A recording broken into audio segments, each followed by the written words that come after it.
Hello everyone, Big Rat 310s here again with some very unfortunate news. No, I am not Sanders Robin. I know, that sucks. But, unfortunately, I have to be the bearer of bad news as Sanders Robin had computer problems. Still, he had them last week, but he told me that he's been trying to get it fixed, but it's still a problem and it can't be ready in time. So, what I decided to do is, alright, I told Sanders, fine, I'll push your interview to next week. And I'll get next week's guest, if he accepts. He has not accepted yet, although I'm pretty sure he will. And I will move him this week, either tomorrow or Saturday. I know it's very short notice, but what am I going to do? I'm not going to go 2 straight weeks without doing an interview. One was enough, and I'm not really busy this week. I mean, I'm busy tonight, but not really this week. It's been a very relaxing week compared to the past 2 weeks. So I definitely want to put up an interview this week. So tomorrow or Saturday, hopefully I can do the interview with next big thing, Soto Propinski 82, my friend Brian. He sat next to me at the I've known him for a while now, but he sat with me, Honor Hammer Sanders and Trademark at the Best in the World show. I consider him, this is with no disrespect to True Slayer, and many people would agree with me on this, he is probably the most knowledgeable wrestling fan they know. He's the most knowledgeable wrestling fan I know. I mean, really, this guy he's been watching for a long time, and he's just, the way he follows the business, the way he followed the promotions in the 80s and the 90s, he legitimately knows everything about this company, about this business. That's why when you've seen, when I announced him as my guest, you heard Nightmare Baller 1 freak out over him, you heard LV comment about him. He's a very knowledgeable guy. The thing is, not a lot of you guys know him. So this interview, I don't really want you guys to send questions about his personal life because you guys don't really know the guy. But what I like to do with him is there are many times when we're on Skype, it's just us two, and I just feed him topics, and he gives me his well-thought-out answer, like what his thoughts are on current wrestling, this, and this, and we do it all the time. And he, like I said, he's so knowledgeable about wrestling that he just gives a wonderful, detailed explanation, and a probably different explanation than you'll ever hear. And so instead of you guys feeding me questions about a personal life, just feed me questions like, what are his general thoughts about the current state of the CM Punk angle, the Ring of Honor TV deal, TNA building up Bobby Roode, all this stuff. Just go ahead, go ask for some questions from the 90s, from the 80s. I mean, the dude legitimately knows everything. He was telling me, like, I remember we were talking and he was watching tape from like a 1980s Mid-South promotion. From the Mid-South promotion. I forget what match I was watching, but he told me, like, you know, a lot of people don't realize it, but a lot of people stole a lot of stuff from Bill Watts. And really, Bill Watts and WCCW were the two guys that kind of shined out in the 80s. And he'll give you a detailed thought out reason as to why. So really, basically from 1982 through 2011, and even though stuff from before then, just throw me questions. Throw me simple general wrestling questions, and you will love to hear his response. I mean, obviously, I'll do because I know him, I will do the interview with him like, hey, how'd you get into wrestling? That shit. I'll do that. But also throw in that stuff. Thank you, Trademark. Okay, I'm getting off Skype. So also throw me that stuff, because that's going to be the good meat of the interview. I think that's what people are going to really like, just hearing him talk about wrestling. It's great. It really is. And he's been telling me that my interview with him would be the best one I've ever done, and I think it can be. So Sanders is moved to next week because he still has computer problems, and I want to do this guy tomorrow or Friday. And if he can't do it tomorrow or Friday, send me your questions anyways. At least I have them prepared. But I will definitely, no matter how last minute it is, I will bring out an interview this week. I promise. Tomorrow or Saturday. I promise I will bring one out. All right. Now let's talk about 2 things that I want to talk about in this video. 1, why in my opinion the Undertaker streak should not end. And 2, my Ring of Honor Death for Dishonor 9 live thoughts, because I didn't get to talk about them in my last video because my video was really fucking long. All right. Death Before Dishonor. Because, yes, if you want to hear me talk about The Undertaker, that guy back there, you're going to have to hear me talk about Ring of Honor. They're not, I don't have any Ring of Honor fans. Basically, in short, this was the best wrestling show I've ever attended. I've never, ever had more fun. And I'm not the only one. I've heard several people at the show say this. I think this show came off a million. I mean, I read the live reviews. I mean, the pay-per-view reviews. And, you know, a lot of people said, the show was great. But, you know, it wasn't, like, amazing. And I highly agree. In fact, I'm almost insulted seeing people say that Best in the World was better than this show, because I was live at both those shows. This show was a million times more fun of a show than Best in the World was. Definitely the most fun wrestling experience I've ever had in my life. Live, I legitimately thought Eddie Edwards Roderick Strong was 5 stars. I thought it was that great. I was that into it. I was blown away by that match. Blown away. More than I was by Davey Eddie at Best in the World. Really awesome stuff. That may be the best match I've ever seen live. I'm not even kidding. Maybe if I watch it again on DVD, maybe the Davey Eddie match will have come off better. But as far as a live experience, I definitely thought that was the best match I ever saw live. The Ladder War main event I thought was a great match. I didn't think it was like incredible. I mean, I thought it was almost awesome. I thought it was better than Ladder War 2. I thought it was a really fun, awesome. I wouldn't say awesome, but it was a really great match. I thought the Young Bucks, Bravados, Colin O'Reilly match was awesome. I loved that match. That match was insane live. Oh my god, that match was incredible live. I was going crazy. Now the rest of the show, I thought the opener was a good match live. Like, I had a lot of fun with that match. I thought El Generico, Jimmy Jacobs was good, and I thought the Kevin Steen stuff was tremendous. I thought Charlie Haas, Elgin, I think that match is a little underrated. I thought that match was not bad. I thought it was not bad, through almost good. But the Shelton Benjamin Mike Bennett match, I hated that match. That's the worst Ring of Honor match I've ever seen live. I know, and I've read reviews of people saying that the Charlie Haas match was worse, and I'm like, no. I fell asleep during the Mike Bennett match. I'm not kidding. Me, a Ring of Honor fan, fell asleep during that match. I was sitting next to Sabatini Forever, and we had a great time. I'll tell stories now of that. And during that match, like, I sat first row balcony. I actually kind of put my head on the side, and I was like, wake me up when something good happens. And I was like this for a good 2 minutes. Just like, it was that bad. And me and Travis would actually get upset when the match had a near fall. We'd be like, God damn it, why wasn't that the finish? It was just so dragging and prodding. And I was like, At least the Charlie Haas Michael Elgin match, I mean, the crowd was tired, no shit. After intermission, they just came back from an incredible tag match, a Kevin Steen segment, and then intermission. So yeah, they're tired, naturally. And usually they're not really that super into the match post-intermission, like in a situation like this. And really, it's just, they weren't really that into it. I admit they weren't. They were less into it than they were into the Bennett match.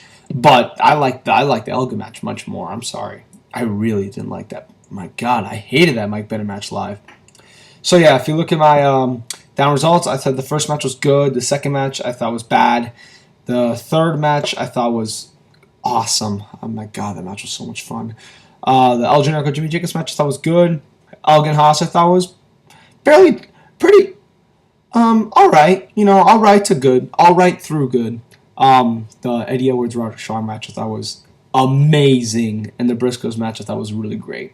So yeah, definitely the most fun I've ever had at a wrestling show. More fun than Final Battle, which was close because that was my first ROH show. That show's pretty close to me. So for it to top that says something. And then definitely better than Best in the World. Oh my God. A million times better than Best in the World. Well, I wouldn't say a million. I had fun at Best in the World. I don't want to make it sound like I didn't. I had a lot of fun. It's just a show to me, after thinking about it and after watching it back on DVD and really live, that show to me was very underwhelming. As you see by my score, a lot of people were shocked that I only gave it an 8. I just think the show wasn't that great. I mean, it was great because it had a match of the year main event, but if it wasn't for that, I mean, I don't think this would even be a great show. I think it would just be good. That tag match, even on DVD, I mean, I still had the same amount of problems with it that I had live. The El Generico match was worse on DVD than it was live, because live I thought it was almost great on DVD. Live I thought it was very good. Very good. This one I thought it was almost, just barely 3.5. The Steve Corino Michael Elgin match was so much worse on DVD. The Mike Bennett Jay Lethal match, which live I thought was good, but the problem with that show is that, this is probably why I like Death Before Dishonor a lot. I've said this in the past, and True Slayer has said, well, he commented on one of my videos in the past. Well, they can't really tire out the crowd, but I fucking hate that in New York, they always get the shittiest undercards. I mean, they usually get a good opener and then just blah, blah, blah, blah, blah, intermission. I mean, look at Final Battle. Look at the Best in the World. Look at Manhattan Mayhem 4. They had a good opener then a blah match with Ciampa and Grizzly, and then a blah match with Steve Corino and Mike Bennett, and then they had the good stuff with the Briscoes on All Express. But see, at least that was an exception. I'm tired. Like, the best in the world undercard infuriated me. The Cole O'Reilly match was really fun, but it kind of just felt more like a show than a wrestling match. And also because of the DQ finish, you couldn't really appreciate it as much. The Ciampa match wasn't very good. The Lethal match, I mean, live I thought was good, but on DVD it was The Homicide Rhino match live I thought was On DVD I thought it was I mean, it just made the show very unfun. Like, it was no fun for like the first hour and a half. And then Generico came, that was fun. The tag match came, that was not fun. And then the main event came, and that was fun. So I had fun. I mean, I know I kind of rag on that show now. I still thought it was a great show. Just a little underwhelming. But Death Before Dishonor, I expected less, and I was blown away. And this is exactly why I like this show more. That fucking Young Bucks match on the undercard. Thank you. That's what I'm asking for. I'm asking for a high-intensity match on the undercard so I'm not fucking bored. And that match was awesome live. And the opener I thought was a good match live. I was shocked, actually, by some people actually said that was the worst match on the show. And the Generico Jacobs match was a good match, followed by an awesome angle. It's not like Best in the World, where we had a very okay match with an awesome angle. So, yeah, this show was so much fun. And me and Travis had an awesome time. One funny story. Throughout the whole night, me and Travis were trying to get started. I mean, I don't really get really caught up into chants at shows, especially in New York, because there are a lot of chants already. But there is one chant I did kind of want to start just for fun. I wanted to do the whole wrestling! Yay! And we tried so many times throughout the night. Like, at least once a match. Except I don't think we did it in the Young Bucks match. But we tried it so many times, and no one ever did it. And we were like, okay, fine, we give up. And then in the Eddie Edwards-Roderick Strong match, in the first 2 minutes, one guy all the way on the other side of the arena goes, wrestling! And the entire arena says, yay! And I was like, God damn it. Fuck this crowd. That was fun. Travis yelling like crazy because there's a guy at the New York shows who hands out streamers to everyone. And me and Travis were on the balcony, so he wasn't really throwing the streamers to us. He was throwing them to everyone at ringside. And Travis bent over and he was like, up here! Up here! And then you had guys actually grabbing the guy by his shirt saying, yo, go to that crazy kid up there. And then he ran out right before he got to us. But that was a lot of fun. And just seeing everybody. And I mean, I have footage. Maybe I'll post it. I don't know. I have footage, but I don't know, it didn't really come out that well. I'll post what I can because I had so much fun at that show. So yeah, definitely the most fun experience I've ever had in my life. I'm pretty sure if I watch it back on DVD, I'll love it just as much. So yeah, Death Force Honor 9 was an awesome show. All right, now let's get into why I think The Undertaker should not lose at WrestleMania. For two main reasons. One, everyone's been saying that he needs to lose because it will put someone over and it's the most prestigious thing the WWE has. Here's my problem with that, though. This is a company who can't fucking keep a guy hot. They couldn't even let Alberto have a month with the title before they took it off him. I know they panicked because of a rating, but they always panic because of ratings. They couldn't have the sense to realize this is really going to take a lot of steam off ADR, especially if we give the belt back. If we give it back to him, nothing's going to be better. It's just he's still the joke that lost to Cena. And I was infuriated when he won because it just proved my point. This company can't fucking put anyone over. CM Punk got himself over. He got his... I mean, sure, WWE had to give him the ball, but everything was set up perfectly for him. His contract was coming up. He didn't want to come back. He fought with the company for a long time about not coming back. Then the show was built around Chicago, and the company thought a great storyline. The circumstances were perfect. His promos, which... by the way, he has said this doesn't mean it's true. He has said for that epic promo that he cut, the best promo in professional wrestling history, he said that WWE kind of told him the idea of it, but he's the one that word for word picked out the specific lines on the spot. Or, well, most of it was planned, but he's basically saying that he wrote that promo. That WWE gave him the idea, but they did not tell him to specifically mention all those things that he said. Which, if that's true, then CM Punk deserves a shitload of credit because he made that work. And he made that whole angle work, and he made that match, which was incredible. He did really well, but this company can't fucking push anyone. It's really a travesty. Like I said, it's like with Jeff Hardy. When he was so ridiculously over, they had no choice but to push him to the top. But when you have guys who need help, like Miz, like Alberto Del Rio, like Truth, They just can't do it. They can't do it. They're doing it with Henry to a degree, but Henry's been with the company a long time, and Henry has a lot of those size advantages that none of the other guys have, that WWE was more likely to get behind him as opposed to a guy like The Miz. It just constantly bothered me. They just can't do it right. So I do not want the most prestigious thing in the company, which is the Undertaker streak, the most prestigious thing in the company. I don't want that to die and leave it in the hands of a company that can't push people at all. Why would you break the streak? What happens if, like, The Miz breaks the streak, and then 2 months later, he's fighting for the tag team titles? Really? It's like you broke the streak for nothing. And it's going to happen. They can't do it right. They just can't. It's almost like they don't know how to make stars. I mean, sure, they have made a lot of stars in the past, but they think it's so difficult. Like they publicly said, it's so hard to get people over. But it's not. And the fact that they think it is proves that they don't know what the fuck they're doing in that department. So I do not think the Undertaker streak should be at risk for something that we can't trust the company to follow through on, if you know what I mean. But here's my biggest point as to why I don't think it should end. Back in 2005, Undertaker offered Randy Orton to break the streak.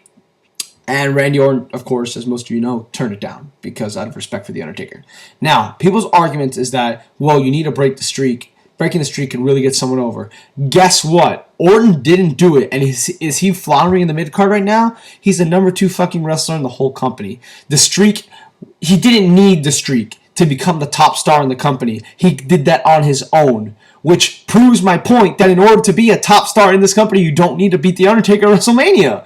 Orton did it. They offered it to him. He said, nah, no thank you.